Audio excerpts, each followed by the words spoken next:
கவலை என்ற ஒன்று இல்லவே இல்லைன்னு நம்ப மாட்டாங்க. ஆனா கவலை என்ற ஒன்று இல்லவே இல்லைன்னு நிரூபிச்சுட்டா அவங்க நம்பிக்குவாங்க.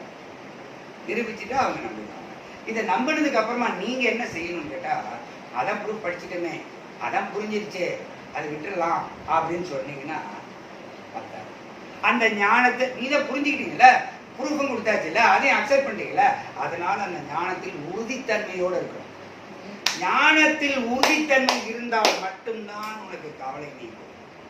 இதுதான் சத்தியம். இதெல்லாம் எந்த குருமாரும் சொல்ல மாட்டாங்க. நான் சொல்றேன், கேட்டுக்கங்க. என்ன சொல்றீங்கன்னு கேட்டா, பேய் என்பது இல்லவே இல்லை. சொல்லுங்க பார்க்கலாம். பேய் என்பது இல்லவே அப்படிங்கிற ஞானத்துல நீங்க உறுதியா இருந்தீங்கன்னா நீங்க சுடுகாட்டு கூட நடுநிசையில போயிட்டு வரலாம். இன்னொரு சொல்லட்டுமா? பேய் என்பது இல்லவே இல்லை என்கிற ஞானத்தில் உறுதியோடு இருந்தால், சொல்லுங்க, பேய் இல்லை என்பது இல்லவே இல்லை என்கிற ஞானத்தில் உறுதியோடு இருந்தால், கமான், பேய் இல்லவே இல்லை என்கிற ஞானத்தில் உறுதியோடு இருந்தால் நடுநிசையிலும் நீங்கள் சுடுகாட்டுக்கு சென்று வரலாம். கமான், இப்ப நான் சொல்றது அதே மாதிரி சொல்லுங்க. ஒருவேளை இருக்குமோ, அதே மாதிரி இப்படி சொல்லும் போது பயந்துதான் இல்லையா? இதுக்கு என்ன அர்த்தம்னு கேட்டா, பகல்ல தனியா இருந்தா கூட பயப்படுவீங்க. நீங்க பகல்ல கும்பல்ல இருந்தா கூட சத்தம் வந்தா பயப்படுவீங்க. அது பேய் வந்துச்சு, பேய் வந்துச்சு. ஏன்? ஏன்னா ஞானம் உறுதித்தன்மை இல்லை. இது உதாரணம். இது உதாரணம். பேய் என்பது இல்லைங்கிற ஞானத்துல உறுதியா இருந்தாதான், ஞானத்தில் உறுதி இருந்தால் நமக்கு கவலை இருக்காது, பயம் இருக்காது. அதுபோல கீதை கவலையை நீக்கும் என்பது சத்தியம். இந்த ஞானத்தில் உறுதியோடு இருக்கணும். மொத்தத்துல கவலை என்பதே இல்லைன்னு நிரூபிக்க போறேன். அந்த ப்ரூஃபும் புரிஞ்சிடும் உங்களுக்கு, அக்செப்ட் பண்ணிடுவீங்க. அப்புறம் என்ன பண்ணணும்னா அந்த உறுதியா, அந்த ஞானத்துல உறுதியா இருக்கணும். எது ஞானம்? கவலை என்று ஒன்று இல்லவே இல்லை, அதான் ஞானம். எது ஞானம்? இல்லவே இல்லை, அதான் ஞானம். அதை நான் நிரூபிச்சுட்டேன்னா நீங்க அந்த ஞானத்துல உறுதியாயிடும். அப்படி உறுதியாயிட்டீங்கன்னா கவலை உங்களை சீண்டி கூட பார்க்காது. தூரத்துல ரெண்டு கவலை பேசிக்கும். டேய், தேவி கிட்ட போலாமாடா இன்னைக்கு? ஐயோ, தேவி கிட்ட மட்டும் போயிடாது, அவ ஓட விரட்டிடுவா நம்மள. அவ பயங்கரமான ஞானத்துல, அந்த கவலை என்ற ஒன்று இல்லவே இல்லைங்கிற ஞானத்துல உறுதியா இருக்கிறா. நம்ம போனோம்னா நம்ம தான் சிற்பாண்டு போயிடுவோம், தொண்டை போட்டு போயிடுவோம், அடி வாங்குவோம். அதனால அங்க மட்டும் போயிடாத. அதோ அங்க ஒருத்தர் இருக்கான் பாரு, அவன் பயந்தாங்கொழி, அவனை போய் பிடிச்சிக்கலாம் வா. அப்படி கவலைகள் நம்ம விட்டு விலகி. அப்போ அந்த ப்ரூஃபை பார்க்க போறோம். ஒண்ணு, இது அடுத்த வகுப்புல பார்க்க போறோம். அடுத்ததுல இன்னொன்னு என்ன பார்க்க போறோம்? அடுத்த வகுப்புல கேட்டா கவலைப்படுவது முட்டாள்தனம், அதை பார்க்க போறோம். சரிங்களா? கவலைப்படுவது முட்டாள்தனம், அதை எப்படி பார்க்க போறோம் பாருங்க. கவலைன்னு ஒண்ணு இல்லவே இல்லைன்னு பார்க்கணும். அதாவது நீங்க ஒரு சின்ன குழந்தையா இருக்கீங்க, தெருவில் போய் மண் அள்ளி தலையில போட்டுக்கீங்க. சின்ன குழந்தையா இருக்கும்போது செய்வாங்கல்ல, யாரும் கவனிக்கலைன்னா மண் அள்ளி தலையில. பார்க்குறவங்க என்ன நினைப்பாங்கன்னா, பாரியா அந்த குழந்தை தன்னுடைய பிஞ்சு கைகளால மண் அள்ளி தன் தலையில போட்டுக்கிட்டு அப்படியே கைத்தட்டி சிரிக்குது, எவ்வளவு அழகா கியூட்டா இருப்பாரு என்று ரசிப்பாங்க. அதே செயலை இப்ப செஞ்சா முட்டாளுன்னுவாங்க, பைத்தியம்னுவாங்க, மரம் கழண்டு போச்சாருவாங்க, என்ன ஆச்சு இவளுக்கு, நேத்தோரி நல்லா இருந்தாங்களே, என்னென்னவோ சொல்லுவாங்க. ஆனா செயல் என்னவோ ஒண்ணுதானே. என்ன செயல? மண்ணத்தில் தலையில் கொடுக்கிறது செயல் ஒன்றுதான். ஆனா அப்ப செஞ்சா தப்பு, இப்ப செஞ்சா தப்பு இல்லை. அப்படின்னா என்ன அர்த்தம் அப்படின்னா, மண்ணை அள்ளி தலையில் கொட்டிக் கொள்வதால் தனக்கு தீங்கு என்பது குழந்தைக்கு தெரியாது. ஆனா இப்ப இருக்கிற நமக்கு தெரியும். தப்புன்னு தெரிஞ்சதுக்கு அப்புறம் தலையில மண்ணை கொட்டிக்கிட்டீங்கன்னா அது முட்டாள்தனம் தான். இவ்வளவு தானே விஷயம். சரியா? அப்போ அந்த மாதிரி கவலைப்படுவது முட்டாள்தனம்னு ஒரு 4-5 மெத்தட்ல ப்ரூவ் பண்ணுங்க. ஒரு மெத்தட் 2 மெத்தட்ல 4-5 மெத்தட்ல ப்ரூவ் பண்ணுங்க. அப்போ உங்களுக்கு தெளிவா அது முட்டாள்தனம் தெரியும். இப்ப நான் கேட்கிறேன், முட்டாள்தனம்னு தெரிஞ்ச பிற்பாடு அதே செஞ்சா அவங்க செய்யறவங்க யாரு? முட்டாள் தான். முட்டாள் மட்டும்தான் முட்டாள்தனத்தை செய்வான். அப்போ இவ்வுலகில் கவலை இல்லாதவர் எவரும் இல்லை அப்படின்னு சொல்றாங்க. இவ்வுலகில் கவலை இல்லாதவர் எவரும் இல்லை அப்படின்னு சொல்றாங்க. அப்படின்னு என்ன அர்த்தம்? 700 கோடி உலக மக்களும் முட்டாள்களே. அப்படி அர்த்தங்க. எத்தனை பேருங்க? 700 கோடி உலக மக்களும் முட்டாள்களே. அப்படிதாம ஒரு பகிரங்கமா உலக மக்கள் அத்தனை பேரும் தெரியும்ட்டு ஒரு கட்டுரை போட்டாங்க. என்னென்ன 700 கோடி உலக மக்களும் முட்டாள்களேன்னு போட்டாங்க. அப்பதான் ஒரு அம்மா நினைச்சது, 700 கோடி உலக மக்களும் முட்டாளாம். அப்ப அந்த 700 கோடியில நானும் ஒத்தி தானே, அப்ப என்னையும் தானே முட்டாள்னு சொல்றாரு அவரு. அது எப்படி என்ன முட்டாள்னு அவரு சொல்லலாம்? என்னை பத்தி எதுவுமே தெரியாது.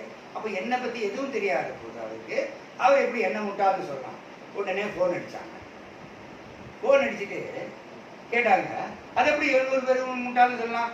அப்ப நானும் அதுல ஒத்தி தானே, என்ன எப்படி நீங்க முட்டாள்னு சொல்லலாம் அப்படின்னு சொல்லிட்டு சார மாதிரியா திட்டுறாங்க போன்ல. எங்க இருந்து? பாண்டிச்சேரியில இருந்து போன் பண்ணி அடிக்கிறாங்க. நேர்ல இருந்து அடிச்சு கொண்டுடுவாங்க போல இருக்க. அந்த மாதிரி வார்த்தைகள் வருது. கண்ணீர் கண்ணீர் என்ன எப்படி முட்டாள்னு சொல்றாங்க. நான் பொறுமையா கேட்டேன், அம்மா கவலைப்படுவது முட்டாள்தனம் ஒத்துக்கிறியாமா? அதை விட சொல்லுங்க. அப்போ உலகத்தில் இருக்கவங்க எல்லாரும் கவலைப்படுறாங்க. ஆமா, அப்ப கவலைப்படுறவங்க எல்லாரும் முட்டாள்தனம். நீயும் கவலைப்படுறியா இல்லையா? ஆமா, நான் எவ்வாறு கவலைப்படுறேன். அப்ப நீ முட்டாள்தான். அது எப்படி? அது எப்படின்னா, அப்படி கவலைப்படாம இரு, அப்பதான் நீ புத்திசாலி. அது எப்படி கவலைப்படாம இருக்கிறதுக்கு? அப்பதான் நான் என்ன சொன்னேன், ஆத்ம ஞானம்னு ஒண்ணு இருக்குமா, அந்த ஞானத்தை நான் கொடுத்துறேன். அப்புறம் உனக்கு எல்லா கவலையும் போயிடுறேன். அப்ப நீ மட்டும் புத்திசாலியா வாழலாம்.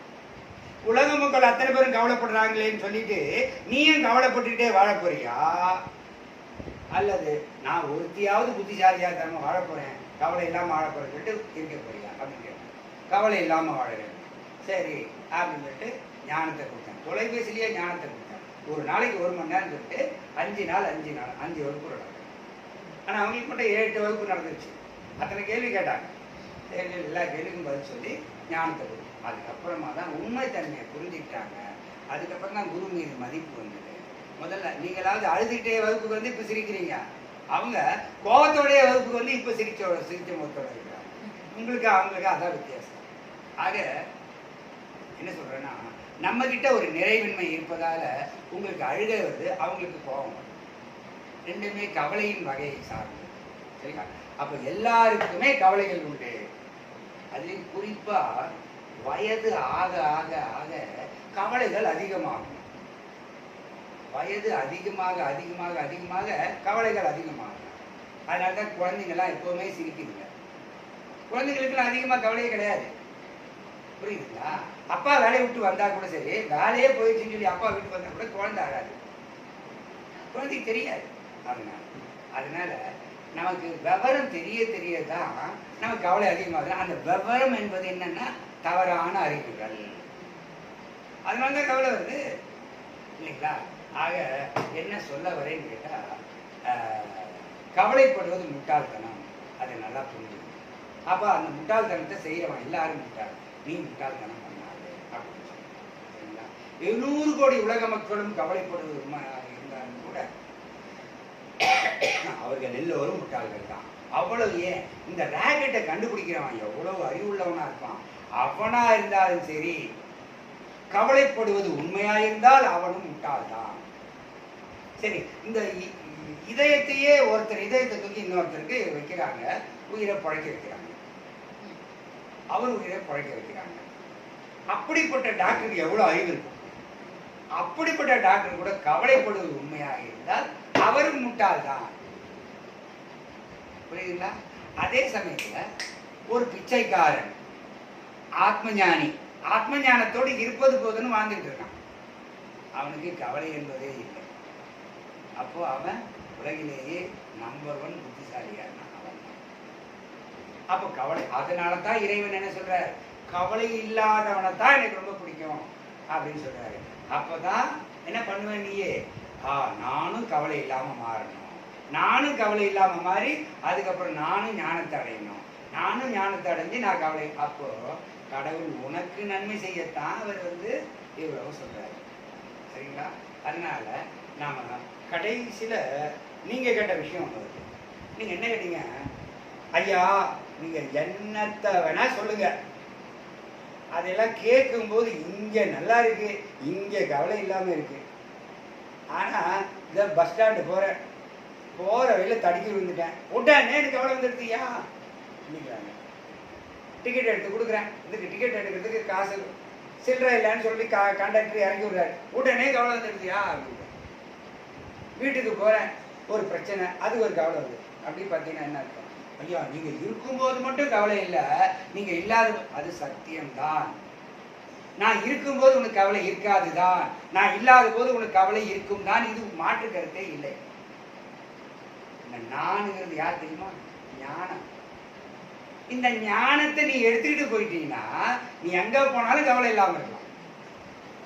ஆனா என்ன எடுத்துட்டு எங்க வேணாலும் போயிட முடியாது. அவங்க எங்க பாண்டிச்சேரி எடுக்க முடியுமா? இவர் எடுத்துன்னு எங்க அவங்க வீட்டுக்கு போக முடியுமா? முடியாது. ஆனா ஞானத்தை எடுத்துட்டு போகலாம். அதை செய்யுங்கன்றாங்க. ஞானத்தை 700 மாணவர்கள் இருக்காங்களா, 700 பேருக்கு ஞானத்தை தராங்க. 700 பேரும் ஞானத்தை எடுத்து வீட்டுக்கு போங்க. அந்த ஞானத்தில் நிலைப்பவன் எவனோ அவனுக்கு தான் கவலை இருக்காது. எனவே கவலையற்று வாழ்வது சாதாரண விஷயம் அல்ல, ஆனா கடினமானதும் அல்ல. அப்ப கடினமானது அல்லன்னு யாருக்கு கடினமானது அல்ல? முறைப்படி செயல்படுபவன், ஸ்டெப் பை ஸ்டெப்பா செயல்படுவன். அது என்ன சொல்லுவாங்க, அடி மேல அடி வச்சா அம்மியும் நகரும் சொல்லுவாங்க. தொடர்ந்து விழும் நீர் சுட்டானது பாறையை கூட தொலைச்சிடும் சொல்லுவாங்க. அது மாதிரி தொடர் முயற்சியானது இமயத்தின் சிகரத்தை கூட நீ அடையலாம்.